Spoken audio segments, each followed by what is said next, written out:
रुख करते हैं बिग फाइट का। मरुधरा में कमल की खेती भले ही पूर्व मुख्यमंत्री भैरव सिंह शेखावत ने शुरू की हो, लेकिन कमल की बम्पर पैदावार और रखरखाव का श्रेय तो वसुंधरा राजे को ही जाता है। साल 2013 के विधानसभा चुनाव में 200 में से 163, तो लोकसभा चुनाव में 25 में से 25 सियासी खेतों में कमल लिखकर खुला। एक बार फिर बीजेपी के सामने चुनाव की चुनौती है और कमल को दोहराना है 2014 वाला कमाल। और ऐसे में बीजेपी आलाकमान ने एक बार रुख किया है राजे का और सौंप दी है 25 सीटों की जिम्मेदारी। लोकसभा चुनाव की पूरी कमान लाजमी है। टिकट वितरण से लेकर सारे समीकरण साधने में वसुंधरा राजे की भूमिका सबसे अहम होगी, क्योंकि कमल को दोहराना है कमाल, इसलिए एक बार फिर राजे के हाथ में कमाल।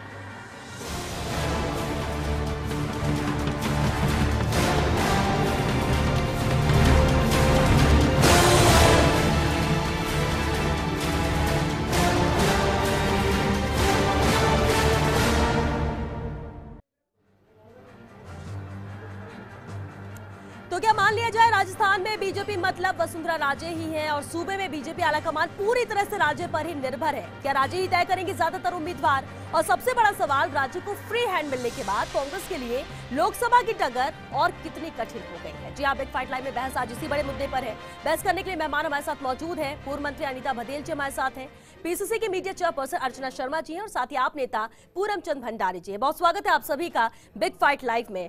सबसे पहले हम सवाल अनीता जी आपसे ही रहेगा। विधानसभा चुनाव में हार के बाद कई परिवर्तन देखने को मिले जो ये दर्शा रहे थे कि वसुंधरा राजे अब केंद्र में भूमिका ज्यादा अहम नजर आएगी, लेकिन अब क्या माने प्रदेश में बीजेपी मतलब वसुंधरा राजे, जिस तरह से अब कमान सौंपी जा रही है?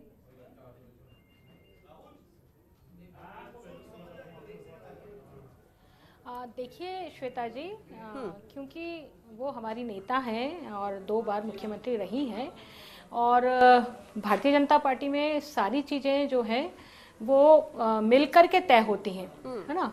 इसलिए हमारी प्रदेश की तो वो नेता है ही, इसमें कोई दो राय नहीं है।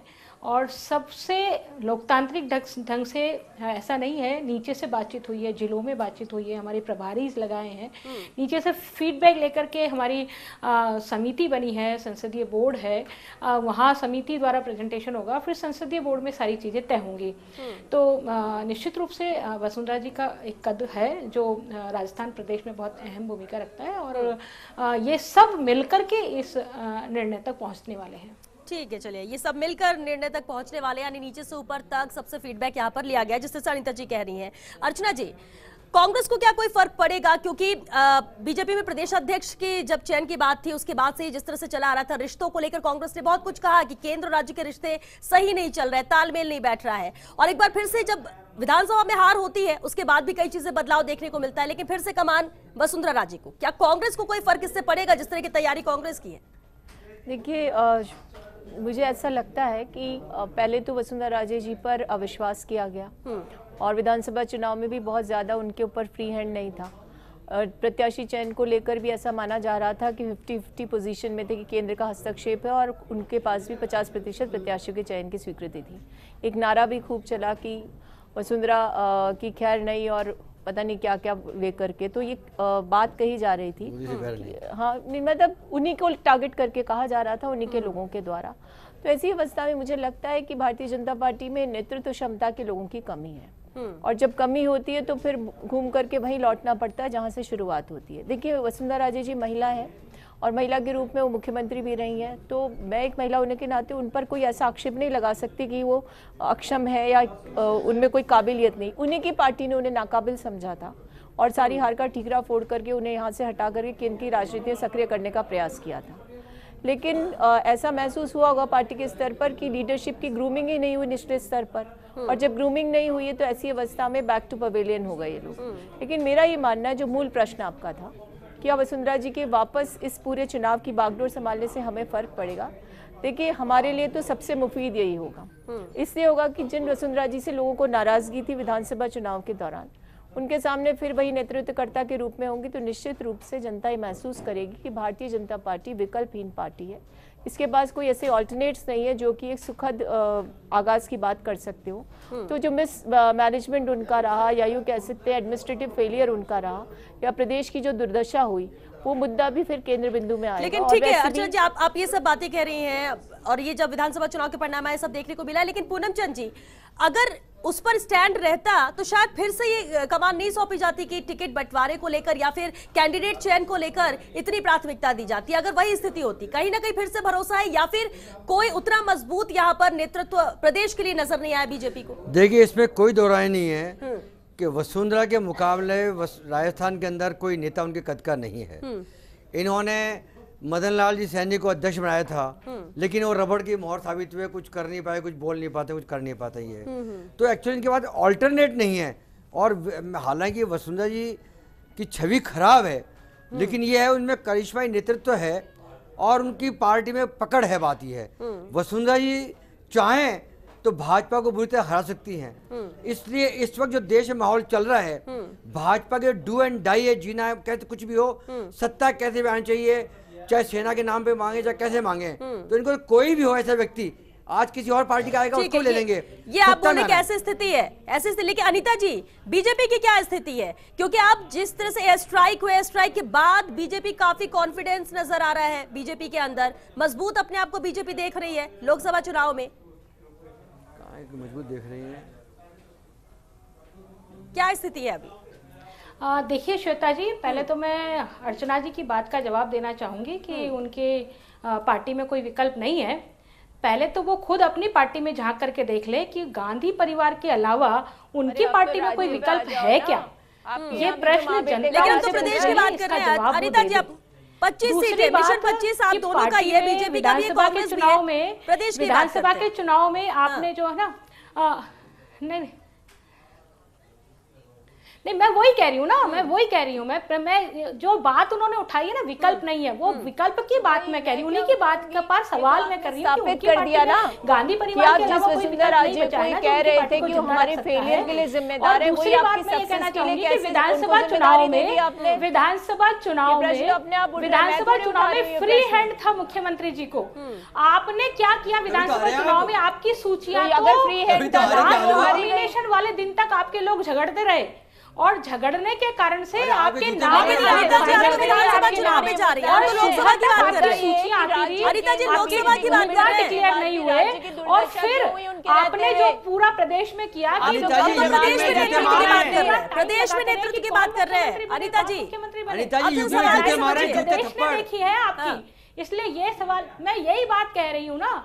अब तो गांधी परिवार में जा रही है अनीता जी, हम तो केंद्र की बात ही नहीं कर रहे हैं, प्रदेश में नेतृत्व की बात कर रहे हैं। प्रदेश में तो है ही ना, माँ बेटे का राज ही तो चल रहा है। फिर से देखिए अनीता जी कही कह रहे, अर्चना जी मैं गांधी परिवार की बात कर रही हूँ, मैं कांग्रेस की बात कर रही हूँ, बीजेपी की बात कर रही है ना, इसलिए मैं कांग्रेस की बात कर रही हूँ। लेकिन प्रदेश की बात कर रहे हैं अनीता जी, 25 सीटें हैं प्रदेश में लोकसभा की, हम उसको लेकर बात करते हैं। देखिए पिछली बार बहुत ही शानदार जीत थी, 25 की 25 सीटें जीती। मैंने भी वास्तविकता को ही बयां किया है। अनीता जी ये नारा था, वसुंधरा तेरी खैर नहीं, मोदी से बैर नहीं, पहले नारा लगती है ना, कितना कष्ट लगता है वास्तविकता को सुनकर। देखिए मुद्दा ये है कि आपने एक व्यक्ति को नकारा मान लिया, उनके पास कोई उपलब्धि नहीं, ऐसा आपने स्वीकार कर लिया, और उसके बाद जब आप गर्त में चले गए, आप सत्ता से बाहर हो गए, उसके बाद पुनः आप उन्हीं को बागडोर सौंपते हो, तो ये प्रश्न तो स्वतः ही उत्पन्न होते हैं। कोई कांग्रेस तो आक्षेप लगा नहीं रही, कांग्रेस कोई प्रश्न खड़े नहीं कर रही, ये प्रश्न तो स्वतः ही खड़े हो गए कि जिन वसुंधरा जी को आप मानते ही नहीं थे कि उनके कारण कोई सत्ता आ सकती है, और सत्ता से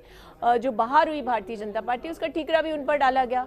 अब लोकसभा की बागडोर उसको सौंप दी। आपने प्रश्न पूछा कि उससे कांग्रेस को क्या फायदा होगा, तो फायदा ही फायदा है, सबको फायदा है, दूसरी पार्टी को, क्योंकि उनकी छवि थी नहीं ऐसी कि वो पुनः सत्ता में आ जाए। अब उन्हीं को आप बागडोर देते हो, फिर उसके बाद उस पर आप अनर्गल प्रलाप करते हो, तो कौन सुनना चाहेगा? स्पष्ट बात है कि आप बताइए कि क्या ऐसा कोई विकल्प था इस प्रदेश में, कोई ऐसी लीडरशिप डेवलप हुई थी कि आप उनके विकल्प के रूप में ले आते हैं? लेकिन अर्चना जी लोकसभा और विधानसभा के चुनाव दोनों अलग अलग है। कई बार होता है कि प्रदेश में परिवर्तन चाहते हैं लेकिन देश में नहीं चाहते, या फिर दोनों जगह परिवर्तन चाहती है, जनता है वो कुछ भी चुन सकती है। लेकिन इन 25 सीटों की बात की जाए तो ये भी वजह हो सकती है कि 25 की 25 सीटें जीतकर झोली में डाला गया था, वो भी वसुंधरा राजे के नेतृत्व में, और इसलिए फिर से भरोसा जताया। नहीं देखिए, इनकी पार्टी का निर्णय है और हो सकता है कि वही मुद्दा बना हो, क्योंकि देखिए डिबैकल कोई इनका यही नहीं हुआ। राजस्थान, मध्य प्रदेश और उत्तराखंड सब जगह इनकी स्थितियां खराब है। ऐसी अवस्था में इनके पास कोई विकल्प बचे नहीं, इन्होंने लीडरशिप ग्रूमिंग को कहीं तरजीह दी नहीं। आप देख लीजिए एकाधिकार की राजनीति केंद्र में भी और राज्यों में भी रही इनकी, तो यही कारण है कि आज इनकी स्थिति बेहद खराब है। 25 के टारगेट को लेकर चल रहे हैं और सिर्फ एक मान मान करके चलते हैं पूर्ववर्ती समय 25 सीटें आई थी, तो देखिए काट की हांडी थी, वो एक वेव चल रही थी और इस वेव में पोस्ट ट्रूथ, ऑल्टरनेट ट्रूथ और ना जाने कितना प्रपंच और झूठ छलावा जुमले चले थे, लेकिन हर बार काट की हांडी तो नहीं चढ़ती है। हाँ बिल्कुल, ये बात तो सही है। अनिता जी, क्या प्रदेश की हम बात करें तो क्या आलाकमान समझ गया है बीजेपी का कि सामने अशोक गहलोत है और कड़ी टक्कर देना है, बड़ी चुनौती होगी और ऐसे में वसुंधरा राजे के अलावा और कोई दूसरा नाम सामने नहीं है? जीत कर दिखाया है, इतिहास रचकर उन्होंने दिखाया है जब परिणाम आए हैं। देखिए श्वेता जी, मैंने पहले भी ये बात कही है, मैंने पहले भी अशोक गहलोत ही थे ना, पहले भी अशोक गहलोत था, कोई नया चेहरा थोड़ी है अभी प्रदेश में। उस समय जब 2014 का चुनाव था तब भी स्थितियां तो बदलती है अनिता जी, स्थितियां तो बदलती है, लेकिन अब भी अशोक गहलोत तो कोई नया चेहरा नहीं है सामने वसुंधरा जी के सामने। नहीं, इसलिए स्थितियां मैं आपको बताना चाहूंगी। आज भी मोदी जी के लिए, भारत सरकार के लिए जितने काम विकास के मोदी जी ने किए हैं, जनता मोदी जी के साथ खड़ी है, जनता मोदी जी के साथ है, भारतीय जनता पार्टी के साथ है, भाजपा के विचार के साथ है, इसलिए कांग्रेस के लोग इतने बौखलाए हुए हैं। और जो वादाखिलाफी कांग्रेस के लोगों ने की है, 10 दिन में हम लोन माफ कर देंगे, हम संपूर्ण कर्जा माफ कर देंगे, जो राष्ट्रीय अध्यक्ष जी ने कहा है, तो वो अनिता जी, अगर जनता साथ है तो परिणाम नजर क्यों नहीं आया? इन 3 महीनों में ऐसा कुछ साथ नजर क्यों नहीं आया जनता का? अगर जनता साथ है तो, या फिर सीधे परिणाम लोकसभा में ही? मैं बता रही हूँ ना, चुनाव में नजर आएंगे आपके मेयर, श्वेता जी, चुनाव में परिणाम नजर आएंगे, ठीक है, लेकिन उससे पहले विधानसभा चुनाव के बाद में अभी चुनाव नजर आएंगे। अनिता जी, पूनम चंद जी कुछ कह रहे, क्या नगर निगम चुनाव की बात कर रहे हैं आप? जयपुर में कैपिटल है जयपुर, और जयपुर के अंदर मेयर ये बना नहीं पाए, क्या हाल हो रहा है? ये 3 बार ट्राई कर लिया उन्होंने और तीनों बार जो इनके बागी हैं वो बागी हो गए, उन्होंने धमकाया हटा देंगे, हटा नहीं पाए किसी को। तो अब इनका क्या है, पोपाराई का राज खत्म हो गया है। वसुंधरा इसे लाए, कोई इज्जत बच जाए, कुछ सीटें आ जाए, लेकिन चूंकि वसुंधरा से मतलब कार्यकर्ताओं की बहुत जबरदस्त नाराजगी है, आरएसएस इनको बिल्कुल पसंद करता नहीं है, लेकिन केंद्रीय नेतृत्व के पास इनके अलावा कोई चेहरा नहीं है, किसी और को लोग जानते नहीं है। आज अगर इनके कार्यकर्ता पूछोगे तो ये पता नहीं कि भाजपा का अध्यक्ष कौन है, मदन लाल सैनी जी के नाम जानते भी नहीं होंगे। ऐसी स्थिति के अंदर ये डूबता जहाज है इस वक्त, क्योंकि मोदी जी 5 साल में काम किया नहीं है। लेकिन अर्चना जी, एक लास्ट कमेंट दे दीजिए, कोई फर्क कांग्रेस को इससे नहीं पड़ता है? राजे, क्या आपको लगता है कि अभी बीच में इतना सब कुछ देखने को मिल रहा था, शायद इसका फायदा मिल जाए, लेकिन एयर स्ट्राइक के बाद कहीं ना कहीं बीजेपी और ज्यादा मजबूत हुई है, इसका तो नुकसान हो सकता है। श्वेता जी, कम से कम मैं आपसे उम्मीद नहीं करती कि आप इसको मुद्दा, ये लोग बोले तो समझ में आता है, ये बना रहे हैं ना, हाँ ये बोले तो समझ में आता है, लेकिन मेरा ये मानना है कि चुनाव